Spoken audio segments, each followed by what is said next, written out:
Hi అండి. నమస్తే. అందరికీ వినాయక చవితి శుభాకాంక్షలు. ఈరోజు మేము మా అమ్మ వాళ్ళ ఇంట్లో వినాయక చవితినైతే సెలబ్రేట్ చేసుకున్నాము. వినాయకుడిని ఎలా కూర్చోపెట్టాము అండ్ మేము ఏమేం వంటలు చేశాము స్వామివారికి నైవేద్యంగా అన్నది ఈ వీడియోలో మీకు చూపిస్తాను. వీడియో ఫస్ట్ నుంచి లాస్ట్ వరకు స్కిప్ చేయకోకుండా అయితే చూడండి అండ్ తప్పకుండా సపోర్ట్ చేయండి. సో వినాయకుడిని కూర్చోపెట్టడానికన్నా ముందు ఇలా పేడనైతే కింద అలికాననమాట. మా అమ్మ వాళ్ళ ఇంటి ముందర చాలా ఆవులు అయితే ఉంటాయి ఇప్పుడు. సో ఫ్రెష్గా ఉండింది పేడ. ఇంకా తీసుకొని వచ్చేసి మామూలుగా ఈ మధ్య పేడని తీసుకోవాలి అనేసి అంటే వాసన వస్తుంది కదా. సో అలా ఏం కాకోకుండా ఇవి టెంపుల్లో ఉంటాయన్నమాట. మా ఇంటికాడ కొంచెం దూరంలో ఆంజనేయ స్వామి టెంపుల్ ఉంది. సో ఆ టెంపుల్లో ఉంటాయి. గడ్డిని తింటాయన్నమాట. గడ్డి తింటే పేడ వాసన రాదు. మనం వేసే అన్నము గంజి అవన్నీ తింటే అప్పుడు వాసన వస్తుందన్నమాట పేడ. సో ఇంకా ఉండింది. చూశాను ఒకవేళ వాసన వస్తే వద్దులే అనేసి. ఏం లేదు, నార్మల్గా ఉంది అంటే పేడ వాసనే వస్తుంది. సో ఇంకా మంచిగా తీసుకొని వచ్చాను. మనం ఏ పూజ చేసినా కూడా పేడతో కింద అలికితే ఆ పూజకి ఒక విశిష్టత వస్తుందన్నమాట. అంత మహిమ ఉంది ఆవు పేడకు. అందుకోసం ఆవు పేడ అయితే తెచ్చేసి ఇలా అలికాను. ఇంకా అలికేసిన తర్వాత దాని మీద ముగ్గు వేసి పసుపు కుంకుమ వేసేసి పీట వేసేసి స్వామివారిని అయితే కూర్చోపెట్టాను.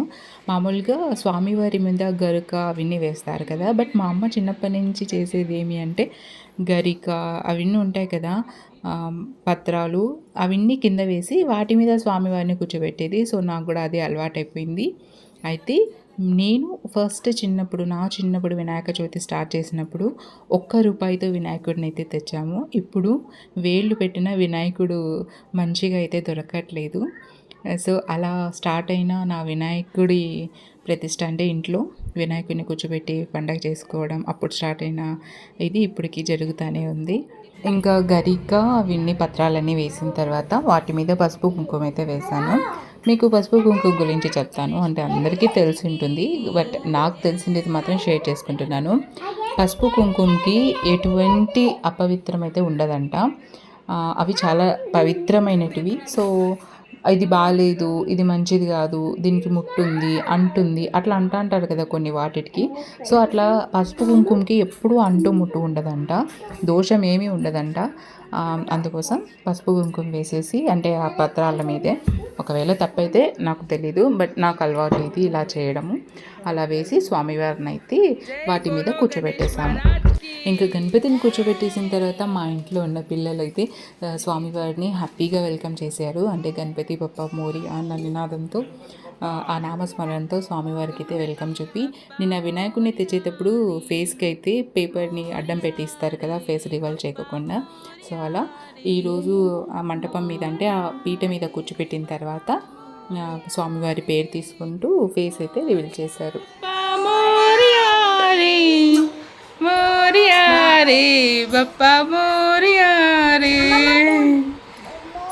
మోరియా రే బప్పా మోరియా రే. జై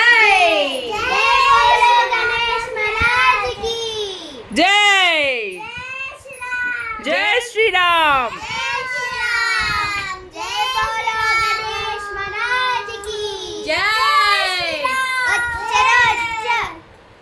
వచ్చారా వచ్చా గణపతి వచ్చా, వచ్చారా వచ్చా గణపతి వచ్చా. జై శ్రీరామ్, జై శ్రీరామ్, జై బోలో గణేష్ మహారాజ్ కి. లడ్డు జై బోలో గణేష్ మహారాజ్ కి. యాక్చువల్లీ వినాయకుడు వెనకాల బ్యాక్గ్రౌండ్ డెకరేషన్ వద్దులేబ్బా, రిస్క్ ఎందుకు అన్నట్టుగా వద్దు అనేసి అన్నారు. బట్ వినాయకుడిని కూర్చోపెట్టిన తర్వాత వెనకాల గోడ కొంచెం నెమ్ము పట్టింది, బాగలేదు. సో బ్యాక్గ్రౌండ్ ఏదైనా వేద్దాము అనేసి అంటే సర్లే అనేసి అమ్మది కొత్త చీర అయితే ఉండిందనమాట. సో అది వేసేసి ఇంకా స్వామివారిని రెడీ అయితే చేసాము ఇంకా పూజకి. ఈరోజైతే పూజ కాస్త లేటుగానే అయిపోయింది. ఇంకా స్వామివారికి ఇష్టమైన బనానా లీవ్స్ అలాగే చెరుకు గడలు ఇలా పక్కనైతే పెట్టేశాము. సో ఇంకా ఆల్మోస్ట్ రెడీ అయింది. ఇంకొంచెం ప్రాసెస్ అయితే ఉంది. అంటే ప్రాసెస్ అంటే స్వామివారికి జంగం వేయడం, అలాగే వైట్ది టువాల్ వేయడం, దూదితో చేసిన మాలను వేయడం, స్వామివారికి నైవేద్యాలు సమర్పించి ఇంకా పూజనైతే స్టార్ట్ చేయాలన్నమాట. అయితే ఫస్ట్ అయితే నేను వైట్ టువాల్ అయితే వేశాను. టువాల్ వేసిన తర్వాత గుర్తొచ్చింది, అయ్యో జంగం ఇంపార్టెంట్ కదా స్వామికి అనేసి, ఆయనకు ఖచ్చితంగా జంగం అయితే వేయాలి. సో జంగం అయితే వేసేసాము. వేసిన తర్వాత ఇంకా దూదితో తయారు చేస్తారు కదా మాల, వాటిని కూడా వేసేసి ఆయనకి ఇష్టమైన ప్రసాదాలంతా ఆయన ముందరైతే పెట్టేసి అన్నీ ఏమేం చేసాము అంటే ఓలిగలు, కుడాలు, పూరీలు, వైట్ రైస్, వంకాయ, రసం, పెరుగన్నం, పులిహోర, చిత్రాన్నం అంటే చింతపండు చిత్రాన్నం, అలాగే పూరీలు, ఇంకా పండ్లు, పలహారాలు అంటే పండ్లు అయితే యాపిల్, ఆరెంజ్, సీతాఫలం, అలాగే స్వామివారికి ఇంకొకటి దోసకాయ నైవేద్యంగా సమర్పించాలి ఖచ్చితంగా. ఆయనకు దోసకాయలు అంటే కూడా చాలా ఇష్టము. నువ్వు చెప్పినావు కదా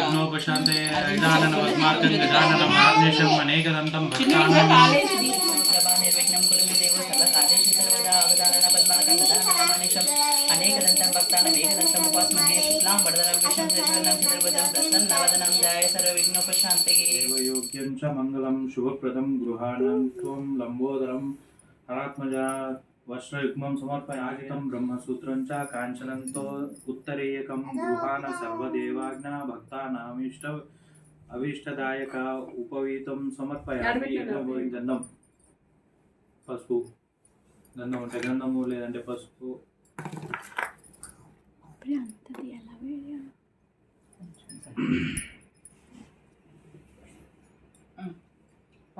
సో ఇలా మా ఆయన మంత్రాలు, అలాగే వినాయకుడికి సంబంధించిన స్టోరీ, ఈరోజు ఖచ్చితంగా వినాయకుడికి సంబంధించిన స్టోరీ వినాలి. వినిన తర్వాత స్టోరీ వినే కన్నా ముందు మన చేతుల్లో అయితే అక్షింతలను అయితే ఉంచుకోవాలి. అక్షింతల్ని పెట్టుకొని వినాయకుడికి సంబంధించిన కథను విని కానీ చదివి కానీ కథ అంతా అయిపోయిన తర్వాత మన చేతిలో ఉన్న అక్షింతలు మన తల మీద వేసుకుంటే, ఈరోజు చందమామను చూస్తే దోషం అంటే నీలాప నిందలు వస్తాయి అనేసి అంటారు కదా. సో వాటి నుంచి కాస్త మనకు విముక్తి దొరుకుతుందన్నమాట. కాస్త కాదు, వినాయక చవితి రోజు చందమామని ఎవరైతే చూస్తారో వాళ్ళు ఆ సంవత్సరం అంతా నీలాప నిందలు పడతారు అనేసి ఉంది కదా. సో అలా మళ్ళీ ఆ శాపానికి కొంచెం విముక్తి ఉందని, అంటే కొంచెం విరుగుడు ఉందన్నమాట.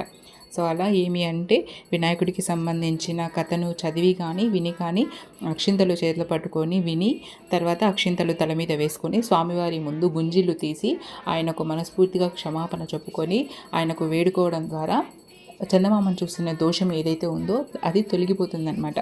సో అలా ఆయనకు సంబంధించిన అష్టోత్తర నామాలు, అలాగే ఆయనకు సంబంధించిన స్టోరీ అంతా చదువుకొని విని అక్షింతలు తల మీద వేసుకొని చివరాఖరిలో స్వామివారికి టెంకాయ కొట్టేసి హారతి అయితే ఇచ్చేసాం.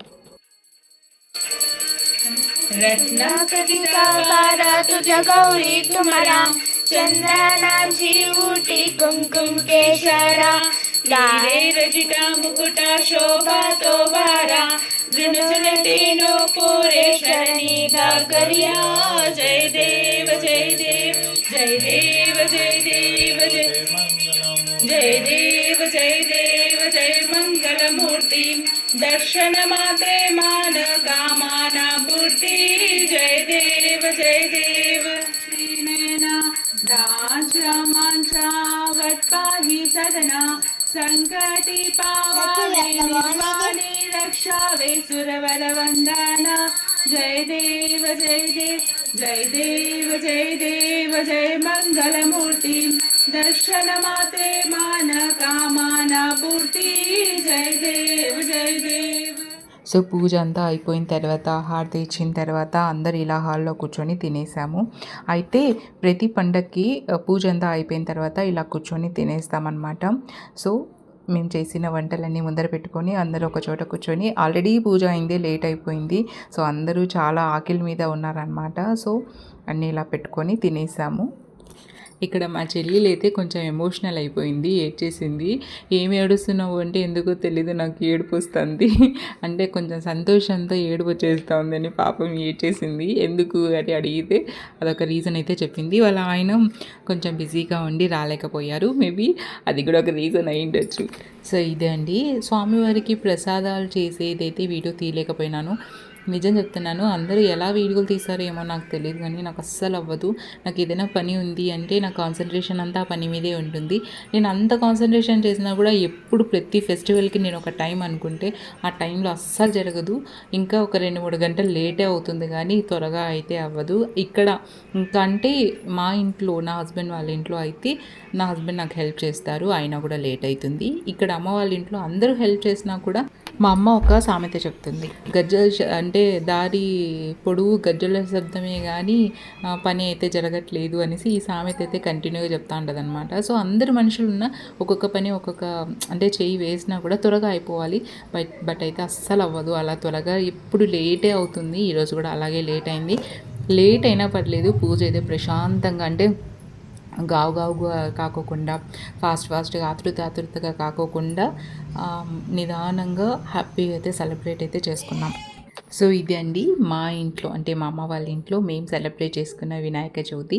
మా వినాయకుడు ఎలా ఉన్నాడో తప్పకుండా కామెంట్ చేయండి. అండ్ అందరికీ wishing a very happy Vinayaka Chavithi. ఈరోజు సాయంత్రం చందమామని చూడుకోకుండా అయితే ఉండడానికి ట్రై చేయండి. ఎందుకంటే ఆయనను చూస్తే మళ్ళీ సంవత్సరం పొడవునా ఏదో ఒక రూమర్ మన మీద పడుతూనే ఉంటుంది. సో చందమామను అవాయిడ్ చేయండి చూడడానికి. వీడియో నచ్చితే తప్పకుండా లైక్ చేయండి. Thank you for watching.